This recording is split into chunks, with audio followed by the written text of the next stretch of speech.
Yesi kanonge mbifurize umugoroba mwiza, umugoroba umugisha. Kuri utwuma amasaha ya nimugoroba, umugoroba umugisha. Kuri utwuma amasaha ya mu gitondo, umugoroba umugisha.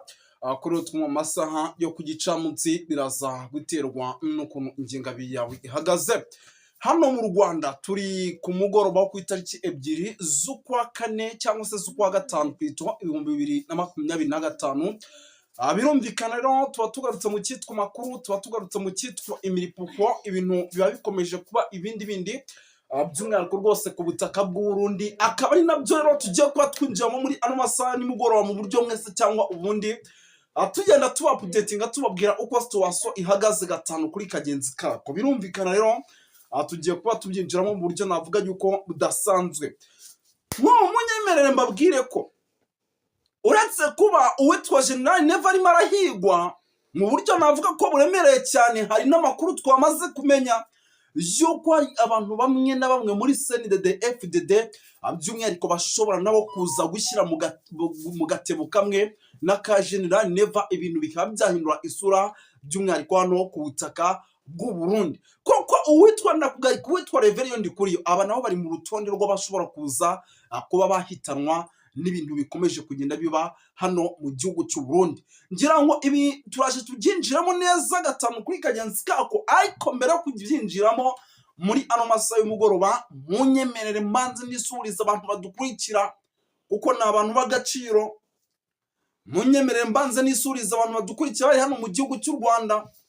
badukurikira bari mu gihugu cy'u Rwanda rero, ariko kandi bakadukurikira bari mu gihugu cy'u Burundi. Mu gihugu cy'u Burundi baba bari muri Coline Muranira, Coline ya Tongo, Coline Mujejuru, baba bari muri Coline Kinazi, Coline Murangara, baba bari makurina atandukanye Gitega, baba bibere rwose hano za Kirundo, za Kibira na za Bujumbura City indani rwagati. Baba bariyo badukurikira bari Kenya, Tanzania, Malawi, South Africa, Zimbabwe, baba bari hano Uganda kwa Yoweri Kaguta Museveni, baba bari Congo, baba bari United Kingdom, baba bari ku mugabane w'Uburayi, baba bari rwose Amerika, Canada ndetse n'Ububiligi n'Ubufaransa n'ahandi hagiye hatandukanye. Tubaye ikaze hano kuri Duniani Kote TV. Mbere na mbere muraza kunyemera rero mere mu butumwa budasanzwe, nababwiye ati muri no minsi rwose witwa Bwana Karemba Aimable araza kujya duha amakuru mu buryo bw'inyandiko. Turebe handi ibyo yanditse. Nk'ubu yanyandikiye arambwira ati ndi ku muhanda uva ahantu bita Gitega ujya Bujumbura, arambwira ati imodoka nyinshi za gisirikare zahoze zizana abasirikare, arambwira ati birashoboka kuba umutekano noneho wamaze kuzamba mu gihugu cy'u Burundi, isa n'isaha ibintu bishobora kubomoka. Nka data abantu ugaze kuhava rugikubita. Umutalamu arongera arambwira ati Bwana Moses, ibintu ndi kubona hano nakase mu mihanda myinshi karitsiye za Bujumbura, nageze ku kibuga cy'indege, ibyo nabonye ni agateranzamba kanyina wanzamba. Icyitwa muvuma militaire y'abasirikare indani rwagati mu mujyi ndetse no mu bice bituyemo abayobozi benshi zikomeje kugenda ziyongera mu buryo navuga ko budasanzwe muri rusange. Turaza kugaruka by'umwihariko hano za Kibira, icyitwa inkuba, nimba ari mu gihe cy'imvura, icyitwa inkuba zikomeje gukubita mu buryo navuga ko budasanzwe. Ibintu byakomeye haza Bujumbura, ivumbi ikomeje gutumuka. Ngira ngo nabyo turaza kuba tubikomozaho tubiva imuzi n'imuzingo. Turaza kugaruka hano za Bujumbura turebere hamwe ese bimeze bite ku kijyanye n'umutekano ndetse n'abasirikare bari kongerwa mu mujyi. Ibimodoka ari by'Abarundi byari biri aho bita mu mujyi wa Uvira, bimwe muri byo byatangiye kugaruka mu gihugu cy'u Burundi. Ese impamvu waba uyizi? Ko nzi neza yuko ngo icyitwa hano ngo mu Bubiligi ngo yararimo arasa M23 ngayirashisha indege, ariko ngo iyo Ububiligi atahagoboka ngo bijyana nyine uburyo Abarundi birukaga rwose ngo bahungira mu gihugu cy'iwabo, benshi bagera mu gihugu cy'u Burundi bagahita banabata mu mbuto. Niyo Ububiligi atahagoroboka n'izi ndege rwose ngo byari kuba ikibazo gikomeye, kuko rwose ngo icyitwa igihugu cy'u Burundi n'ubundi uyu mupaka wari ugiye kuba katofu. Ngira ngo ndababwira nti hariya M20 zifite inkingi za mwamba, hari abasore barimo ba Kiropapa, hakaza aba Gaceri, hakaza aba batalamu ba zona y'Imikwimi, hari aba bagabo barimo bazoba narifa aba ni kasha amashokero iyo bageze mu gace neza ubundi babibara nk'ahari amasuku abandi amasuku niyo baba barimo barakoresha AK47 ufite za B1 barakukubita bakamuca mu butaka ni babi yasi muri ano masaha y'umugoroba nawe ati naje nje mwicare hamwe mba makuru ubu noneho rwose nyuma yuko umupaka ukontorwa n'igihugu cy'u Burundi tuvugana M23 irimo irawugera amajanja hari n'amakuru namaze kumenya yuko uwitwa General Neva ashobora kuza guhunga igihugu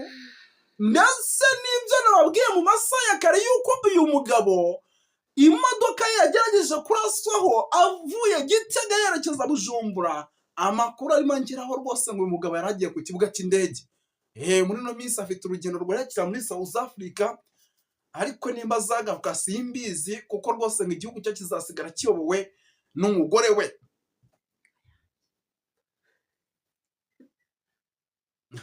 ibintu uko biraza gukomera abantu b'Imana ibintu uko biraza gukomera amakuru mfite y'indani y'indani muri nuza muri kwe angeraho hano kuri Duniani Quote TV ahamwicariye igihugu cy'uwitwa General Neva muri no minsi kirasigara kiyoborwa n'umugore we nyuma yuko uwitwa General Neva byaba muri CNDD FDD barimo baramuhigisha uruhindu byaba mu nzego za gisirikare barimo baramuhigisha uruhindu ndetse akanareba akavuga ati izi ndege z'Ababiligi M23 tuzi niramuka izishyize ku butaka aho ntabwo uyu mupaka uvira ureba ukontorwa na M23 noneho yareditse bari muri Sida Kivu witwa Colonel Aron Ndayishimiye yananiwe gukubita amayikore muri Sida Kivu M23 nayo ikatwimuraho igareditse inza neza gwareditse inza biraza kugenda bitese Neva ntabwo bari mu gufatira imuzi babahungu bareditse nabo kari kashe amashokero amakuru mfite nabo ngo burango barwana nka M23 kuko ngo witwa Aron Ndayishimiye wari uyoboye Tafoka ngo yajyanye icyabiri muri Sida Kivu barongera mukubita ikindi cyabiri ariko ngo muri abasirikare bose yajyana bagera hafi ku 3600 hafi bine ubwo ni bato zigera kuri 3 abantu b'Imana munyemere mbabwire yuko rwose ngo bagiye kuba ari inkuru mu gihugu cy'u Burundi uko ibintu byagenze ngo nimbarwa kuko ngo bari abahungu nabo ngo babaga babi cyane tuve kuri no nkuru komeza ababwiye ati muri ano masaha y'umugoroba nge ndaza kuza nkubita noneho by'umwihariko reka mbanza ninjire indani muri CNDD FDD katureba umuvandimwe ibyo yoherejera ati Bwana Moses uze kuma nawe yamenye ikirundi di ndabona rwose Karembana arimo aragenda nyandikira ati ubu ngeze agacinaga ariko ndabona ari muri Gitega diye ndabona kai mu Gitega arimo arerekera hitwa Bujumbura manza ndari na hari burare simbizi ariko birumvikana yuko rwose icyitwa makuru yo akomeje kugenda akora ibishoka byose kugira ngo aze kuyakusanya muri rusange narangiza ayatugeze mu buryo navuga ko budasanzwe andi makuru atari ivumbi ndimo ndagenda nakira ubu nibereye hano muri studio za Duniani Quote TV nuko muri CNDD FDD ubu tuvugana icyitwa ivumbi na n'ubu rigikomeje gutumuka nababwiye ati uwitwa General Neva agende gake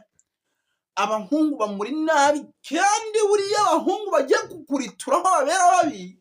ntabwo bakoresha bakuru reka bura nta nubwo ari ragitaba rishobora kuza ivuye ngo General Neva iramufashe bura nka Kisekedi n'urugero agiye nko gufatwa ashobora gufatwa nk'umuvugizi wa guverinoma cyangwa se umuvugizi w'itangazamakuru na guverinoma muri yango ni Patrick Muyaya cyangwa se aba ba Jean Pierre Bemba bakora birirwana urumva yuko rero niyo ni General Neva bagiye kuvuga ngo baramucakira no kumufatisha ndakugarika naho ba rebellion kuri nubwo atakibizera uko byagenda kose ngira ngo ibintu biraza gukomeza bihinduye isura ku rwego rwo hejuru hano mu gihugu rwose cy'i Burundi muri rusange. Andi makuru, ubu tuvugana hari imodoka ebyiri zinciyeho, imwe iri mu bwoko bwa konvoyi, turebe, indi iri mu bwoko bwa tata yari ihetse abasirikare ugereranyije ni nka 20 zerekeye Gitega. Ubwo bagiye kuri paturuye yenda, kuko iki kiganiro nagikoze akagoroba aribwo gatangiye kugenda kaza, ubwo wasanga bagiye kuri paturuye. Amakuru uze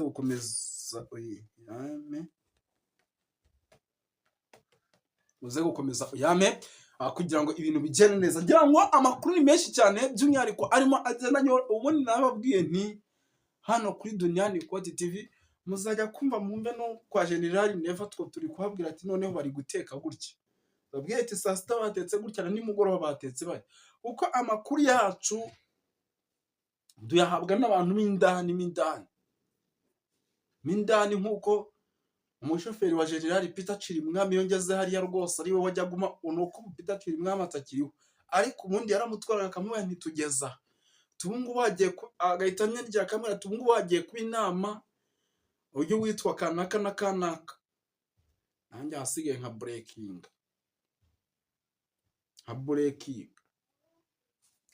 Twirukanka cyane tugaruke gato hano kuri abagabo ba General Guillaume Bunyoni. Ni bamwe mu bagabo